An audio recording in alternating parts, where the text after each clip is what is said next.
Assalamualaikum warahmatullahi wabarakatuh. Yang saya hormati tim penguji ujian kinerja PPG Daljab Batch 1 tahun 2025. Perkenalkan, nama saya Muhammad Haris Suwandi Pratama. Saya adalah guru madrasah Aliyah Muslimin Indonesia Center Samarinda, Kecamatan Samarinda Ulu, Kota Samarinda, Provinsi Kalimantan Timur. Saya adalah mahasiswa PPG Daljab Batch 1 tahun 2025 dengan NIM 59524500479092 di LPTK UIN Mahmud Yunus Batu Sangkar. Pada kesempatan ini, Kamis 15 Mei 2025, saya akan melaksanakan ujian kinerja, yaitu praktik pembelajaran Al-Quran Hadis di kelas 10 dengan materi turunnya Al-Quran dan kodifikasinya di MA Muslimin Indonesia Center Samarinda. Demikianlah perkenalan singkat saya. Lebih dan kurangnya saya mohon maaf. Saya akhiri. Wassalamualaikum warahmatullahi wabarakatuh.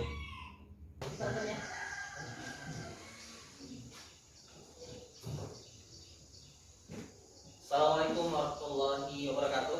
Waalaikumsalam warahmatullahi wabarakatuh. Selamat pagi anak-anak. Pagi luar biasa. Insyaallah. Ya, sekarang sebelum kita memulai pelajaran, mari kita baca doa terlebih dahulu. Berdoa dimulai. Bismillahirrahmanirrahim. Alhamdulillahi rabbil alamin. Ar-Rahmanir-Rahim. Maliki yaumiddin. Iyyaka na'budu wa iyyaka nasta'in. Ihdinas siratal mustaqim. Siratal ladzina an'amta 'alaihim ghairil maghdubi 'alaihim waladdallin. Bismillahirrahmanirrahim. Rabbi zidni 'ilma warzuqni fahma. Rabbi shrah li sadri wa yassir li amri wahlul 'uqdatam min lisani yafqahu qawli bi rahmatika ya arhamar rahimin.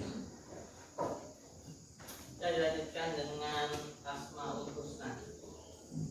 Bismillahi badana walhamdulillahina wassalatu wassalam linnabi habibina ya Allah ya Rabbana anta maqasuruna ridhaka masalubuna dunyana wa ukhrana ya Allah ya Rahman ya Rahim ya Malik ya Quddus ya. Ya, kita lanjutkan dengan menyanyikan lagu wajib Garuda Pancasila. Dimulai. Garuda Pancasila, akulah pendukungmu, patriot proklamasi, sedia berkorban untukmu. Pancasila dasar negara, rakyat adil makmur sentosa, pribadi bangsaku. Ayo maju, maju, ayo maju, maju, ayo maju, maju. Ya, saya akan aksen ya. Jadi tolong diperhatikan nama-namanya. Yang pertama Aldi Saputra, Muhammad Sukni, Muhammad Khairul Ihsan, Syasha Kila, Artika Putra, Tika Bagus, Akif, Muhammad Askar, Nurul Hidayah, Siti Ajeng, Rohit Sabilal Haq, Muhammad Rasya,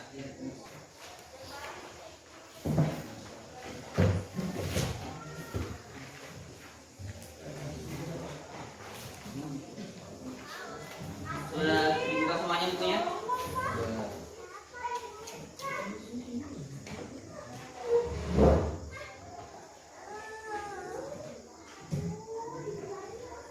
Sudah dibuka semuanya?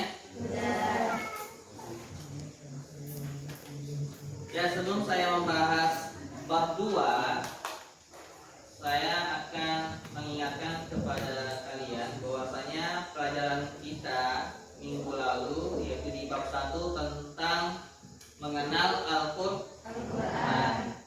Jadi Al-Qur'an itu adalah kitabnya Allah yang diturunkan kepada Nabi Muhammad sallallahu alaihi wasallam. Al-Qur'an ada berapa juz? 30 juz. Ada berapa surah? 114. Berarti kalian sudah paham ya pelajaran bab kemarin. Sekarang kita sudah memasuki pelajaran bab kedua, yaitu tentang turunnya Al-Qur'an dan kodifikasinya.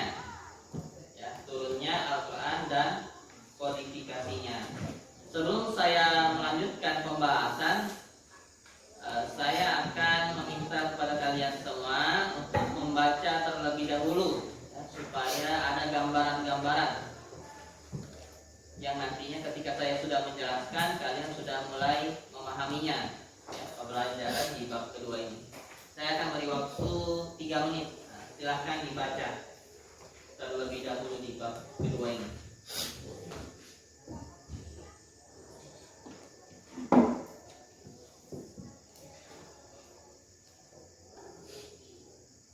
Selesai. Nah, jadi waktunya sudah selesai. Sekarang saya akan meminta kepada satu orang untuk maju membaca hasil literasinya. Ya. Siapa yang siap untuk maju? Oke, silakan maju. Jadi untuk teman-teman yang lain, silakan diperhatikan temannya yang sedang membaca di depan ini. Pertama, malaikat Jibril turun membawa wahyu kepada Nabi Muhammad SAW dengan 3 cara. Yang pertama, menampakkan wujud aslinya. Yang kedua, menyamar sebagai seorang laki-laki dan tidak menampakkan dirinya. Dan yang ketiga, hanya terdengar suara gemuruh seperti dimeringkingnya lonceng. Al-Quran diturunkan sekaligus ke langit dunia pada malam Lailatul Qadar, yakni lengkap dari awal hingga akhir. Kemudian diturunkan kepada Nabi Muhammad SAW secara berangsur-angsur. Dan beberapa sahabat yang dipercaya menulis wahyu ialah Ubay bin Ka'ab, Abdullah bin Mas'ud, Mu'adz bin Jabal, dan Zaid bin Sabiat. Oke, bagus. Beri aplaus. Oke, terima kasih untuk Askal karena sudah berani untuk membaca di depan. Jadi sekarang saya akan menyebutkan tujuan pembelajaran kita pada bab 2 ini. Yang pertama, menjelaskan proses turunnya Al-Quran secara berangsur-angsur.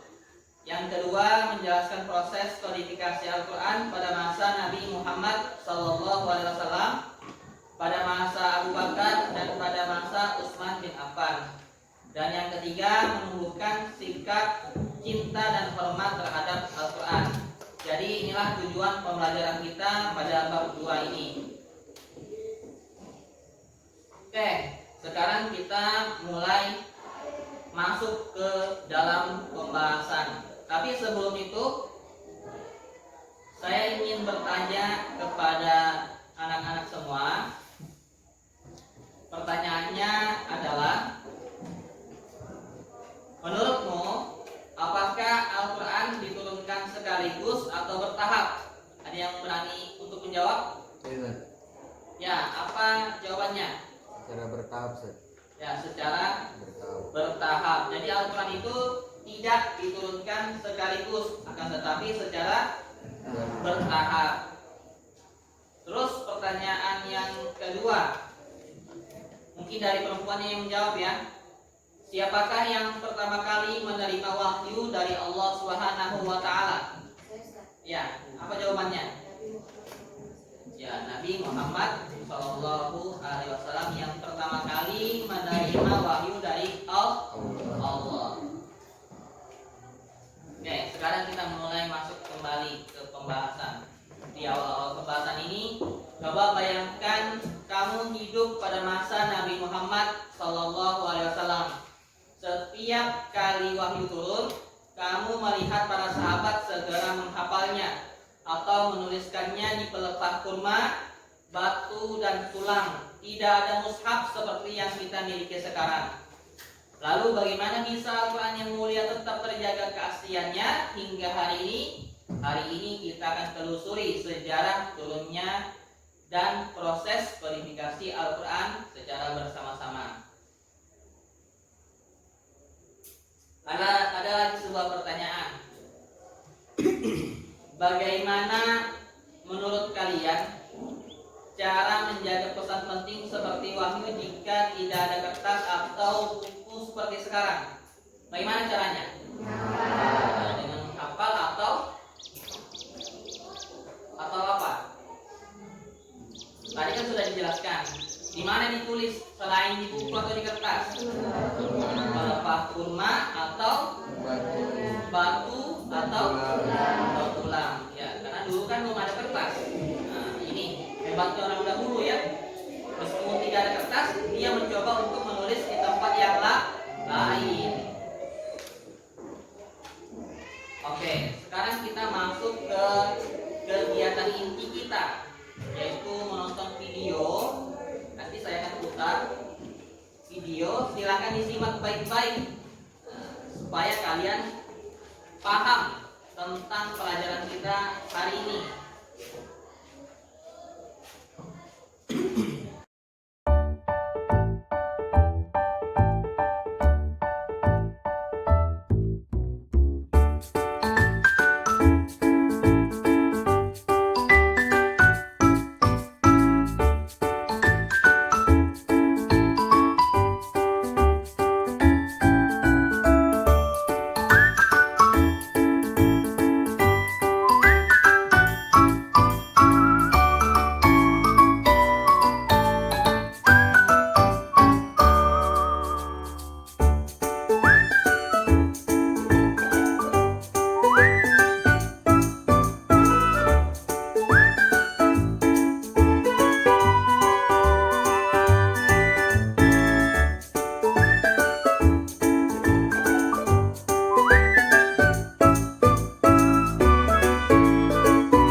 Oke. Sekarang saya akan bertanya. Al-Quran diturunkan berapa juz? 30 juz. Berapa surah? 114. Ada berapa ayat? 6.666 ayat. Jadi harus lihat ya, 6.666 ayat. Insya Allah ya, jadi harus ditahu. Apalagi kita ini adalah orang Islam. Oke, saya mau bertanya lagi. Di manakah Nabi Muhammad SAW menerima wahyu pertama? Di Gua Hira. Ingat ya, di Gua Hira. Beda dengan Gua Sur. Ada yang tahu apa perbedaan Gua Hira sama Gua Sur? Apa? Nabi. Apa? Gua Sur tempat persembunyian Nabi. Ya, jadi Gua Sur itu adalah tempat persembunyian Nabi dari kafir Quraisy ketika mau hijrahnya kemana? Ke Madinah. Ya, disembunyi di Gua Sur. Kalau Gua Hira tempat menerima wahyu yang pertama kali. Ayat yang pertama kali turun adalah surat Al-Alaq 1 sampai 5. Nah, ini insyaallah ya. Jadi harus ditahu ini sejarah Al-Quran diturunkan. Apalagi kita adalah anak pesantren ya. Oke, sekarang kita masuk di poin pembahasan supaya lebih mantap lagi pemahaman kita. Jadi pengertian nuzulul Quran. Jadi nuzulul Quran itu adalah peristiwa turunnya Al-Quran dari Allah Subhanahu wa taala kepada Nabi Muhammad SAW melalui malaikat Jibril. Dan turunnya secara berangsur-angsur selama 23 tahun, 13 tahun di Makkah, 10 tahun di Madinah. Tapi ada wahyu yang diturunkan kepada Nabi Muhammad langsung dari Allah melalui hijab takdirnya. Apakah itu? Wahyu apakah itu? Wahyu sholat. Pada kapan itu? Pada peristiwa apa? Pada peristiwa Isra Mi'raj. Iya betul, Isra Mi'raj. Betul sekali ya, Isra Mi'raj.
Kelompok pertama laki-lakinya di sini. Nah, di sini kelompok pertama, kelompok kedua, kelompok ketiga, kelompok keempat. Oke, kita satu orang yang paling belakang pindah ke sini supaya adil. Ya, silakan diangkat kursinya.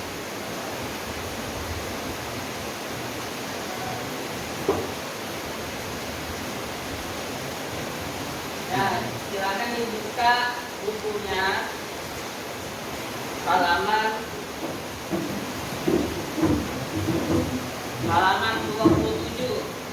Ya, halaman 27, silakan balik kursinya ya, supaya bisa berhadapan-hadapan, bisa berdiskusi mencari jawaban yang paling benar dan tepat. Nah, silakan dibalik.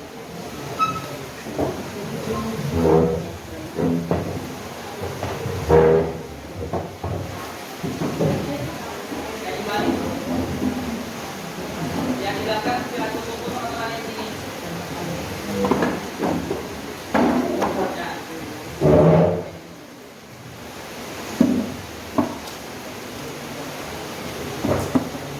Ya, digabung. Ya.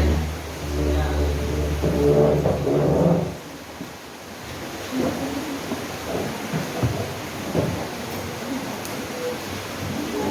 Oke.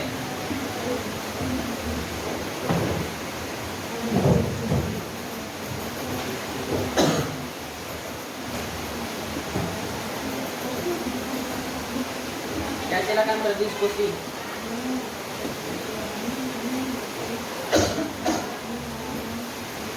Jika ada pertanyaan, silakan bertanya.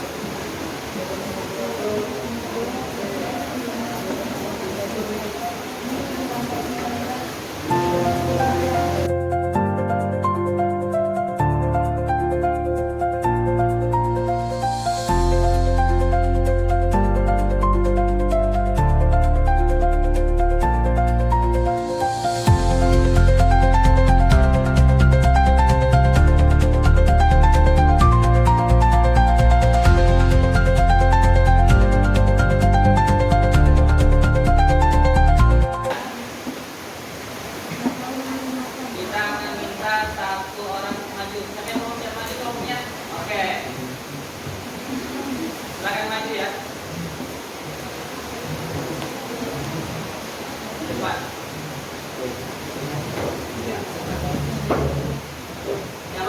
Yang lain disimak. Ya, disimak. Apakah jawaban teman kalian benar atau salah?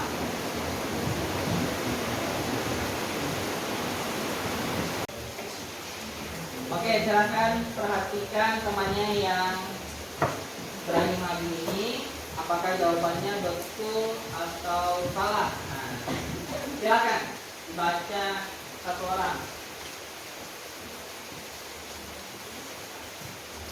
Ya, atau baca sama-sama deh, supaya lebih ramai kelihatannya. Assalamualaikum warahmatullahi wabarakatuh. Waalaikumsalam warahmatullahi wabarakatuh.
proses turunnya Al-Quran secara detail.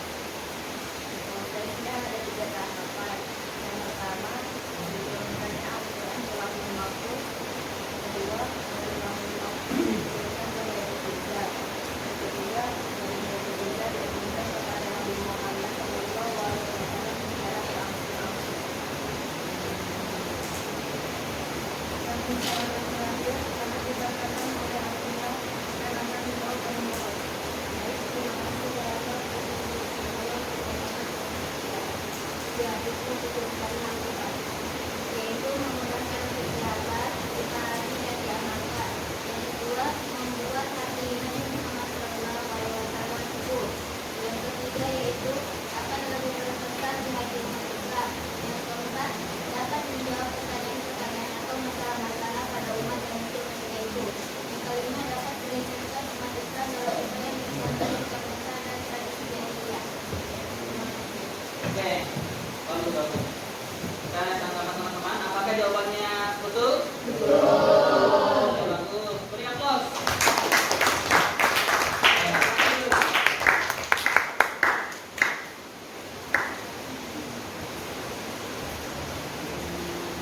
Ya, jadi sekarang setiap kelompok mengumpulkan tugasnya. Ya, hanya satu buku ya. Yang menjadi perwakilan, tulis nama kelompoknya yang sudah dikumpul. Hanya satu buku, silakan langsung maju aja yang sudah selesai. Maju. Ya. Oke, bagus.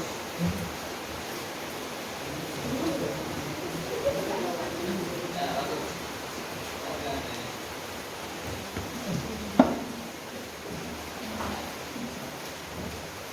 Oke, jadi sekarang pembelajaran kita sudah selesai hari ini. Kesimpulannya, jadi nuzul Al-Quran itu adalah diturunkannya firman Allah Subhanahu wa taala kepada Nabi Muhammad sallallahu alaihi wasallam. Diturunkan secara berangsur-angsur selama 23 tahun. Dan terjadinya kodifikasi Al-Quran sudah mulai pada masa Abu Bakar alaihi salam dan bukan alaihissalam ya, radhiyallahu anhu alaihissalam, nabi ya, para nabi. Jadi jangan sampai terkecoh ya. Jangan sampai terkecoh. Sama pada masa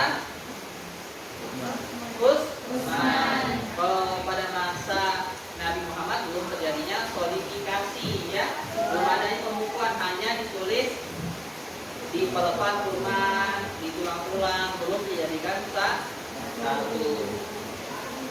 Oke, untuk pembahasan minggu depan ya, untuk pembahasan minggu depan kita sudah masuk pada pembelajaran bukti mendefinisikan Al-Quran. Jadi minggu depan ini kita sudah membahas jaminan Allah Subhanahu wa taala terhadap keutuhan Al-Quran. Itu pembahasan kita untuk minggu depan. Mungkin cukup sekian pada hari ini.